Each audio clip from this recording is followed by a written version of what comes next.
Breaking news చూస్తున్నాం. Doctor Priyanka ఘటన పైన షాకింగ్ నిజాలు బయటపడుతున్నాయి. ఏకంగా ఆ రోజు ఆ స్కూటీ మీద ఉన్నటువంటి తన ఫ్రెండ్ ఉమేష్ సంచలన విషయాలు బయటకు చెప్పాడు.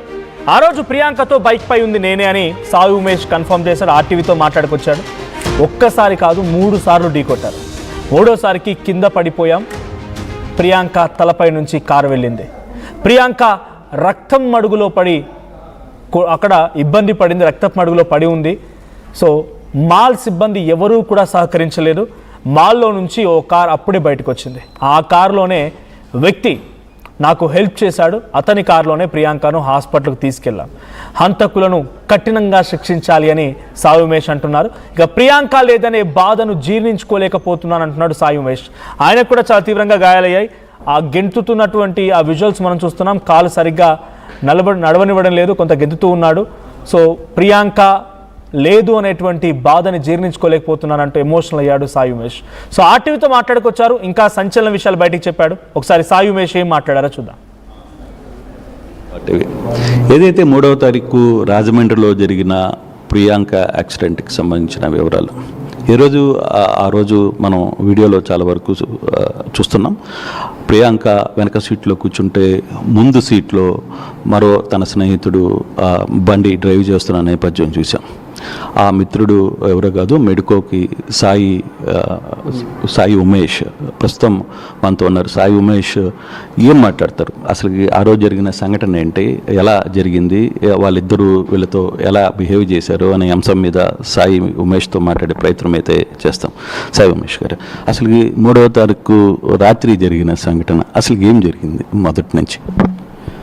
మేమిద్దరం ముగ్గురం సినిమాకి వెళ్దాం అనుకున్నాం అండి. యాక్చువల్గా రోజు మేము ముగ్గురం యాక్చువల్లీ ఫ్రెండ్స్, ఇద్దరు డెర్మటాలజీ పీజీస్, నేను రేడియాలజీ పీజీ, మేము ఫ్రెండ్స్.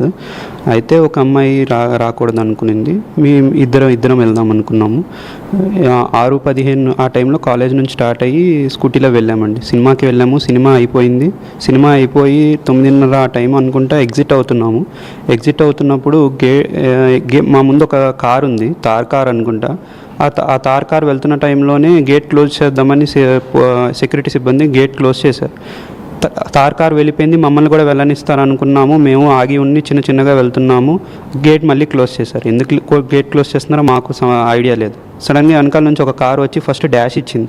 డాష్ ఇచ్చినప్పుడు మేము ఇద్దరం స్పాంటేనియస్గా ఎవరు ఎందుకు డాష్ ఇచ్చారనేది వెనక్కి తిరిగినప్పుడు అక్కడ ఉన్న సెక్యూరిటీ సిబ్బంది వాళ్ళని జస్ట్ వార్న్ చేశారు, లైక్ చూసుకోండి ఉన్నారని.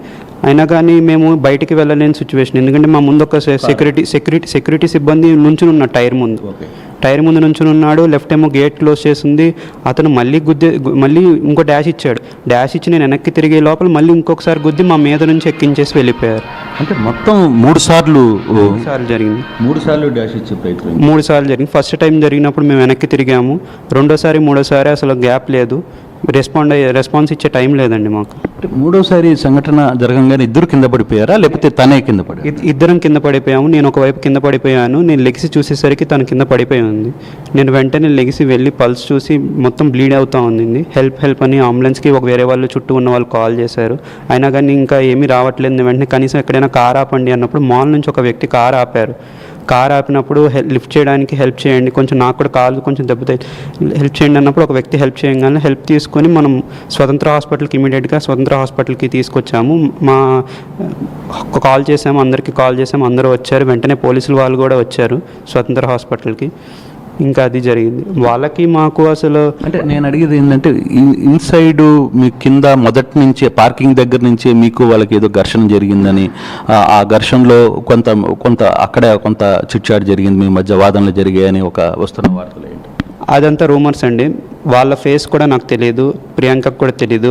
మా ఇద్దరికి ఎవరితోనూ గొడవలు కూడా లేవు. ఇద్దరం రాజమండ్రి, నేను ఎప్పుడైతే ఫిబ్రవరి 23వ తారీఖు నుంచి వచ్చానో తను కూడా అలాగే వచ్చింది.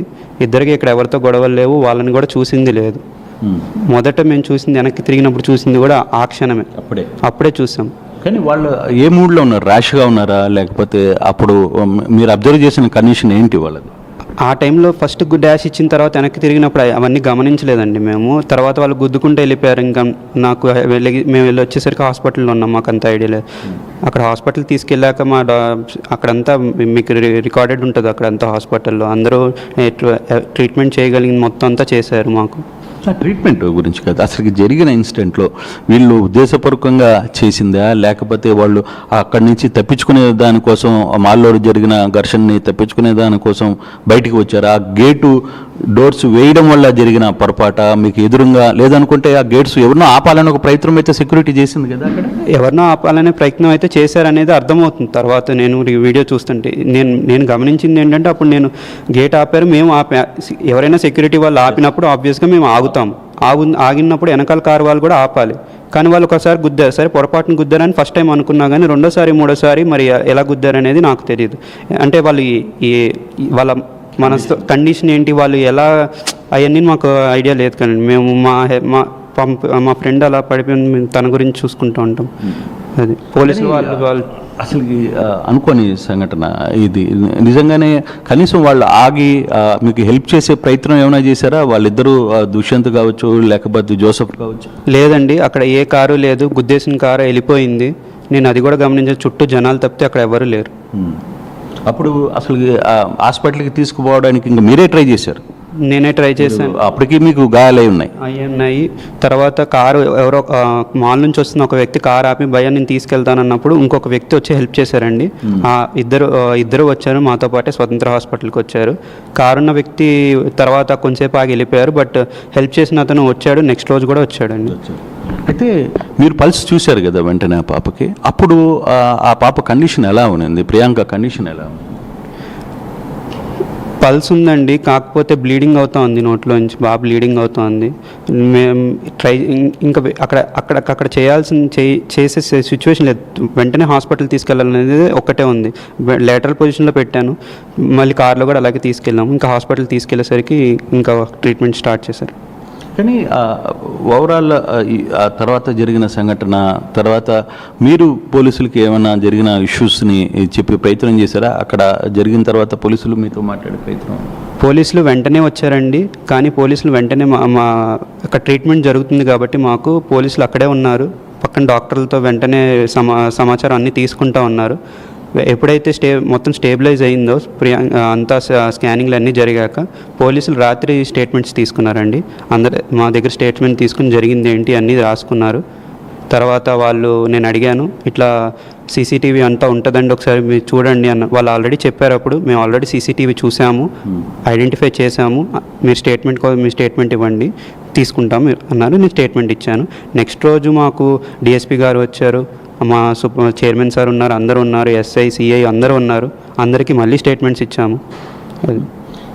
ఏమనిపిస్తుంది మీతో పాటు చాలాకీగా ఉన్న మీ ఫ్రెండ్ ఈరోజు పరిస్థితి మీకు తెలుసా? అసలు ఎటువంటి కండిషన్లో ఉందో తెలుసండి, చాలా బాధాకరం. అది చాలా మంచి అమ్మాయి, చాలా మెరిట్ స్టూడెంట్. వాళ్ళ పేరెంట్స్ అంటే చాలా ఇష్టం దానికి. పేరెంట్స్ చాలా